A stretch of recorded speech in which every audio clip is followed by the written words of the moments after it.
A subsea structure has to travel from a moving deck to the seabed, through the one surface it must cross. Watch how ANTARES, adaptive passive heave compensation, carries it the whole way.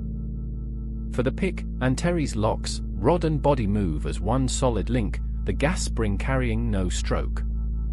A conventional compensator has to hang half extended just to hold the load, on a 4.5 meter stroke. That's over 2 meters of rod in your lift line.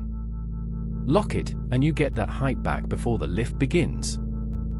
Clear of the deck, the valves open. The nitrogen spring takes up the load, and from here the rod is free to move, decoupling the payload from the vessel's heave. Crossing the splash zone, the payload takes a slam and a sudden jump in buoyancy, the moment where slings snap and loads spike. ANTARES runs a dedicated splash mode here, directional check valves that damp the drop into the wave and the rebound out of it independently, so the sling stays in tension and the snap load never builds. On the way down, 3 things change at once: the load gets lighter as it floods, the nitrogen cools toward the deep water, and sea pressure builds on the rod. ANTARES watches one thing: where the rod sits.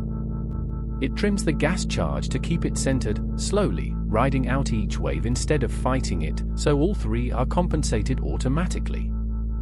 Near the seabed the compensator changes character, it opens its damping valves fully and the EQ system lets go, leaving the rod free on a soft, lightly damped spring. That compliant travel absorbs the last of the crane's heave, and the structure touches down slow and soft, the landing shock well inside the allowable.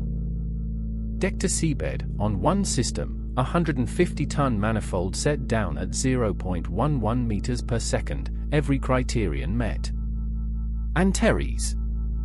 Tested in Constellation, by Norwegian Dynamics.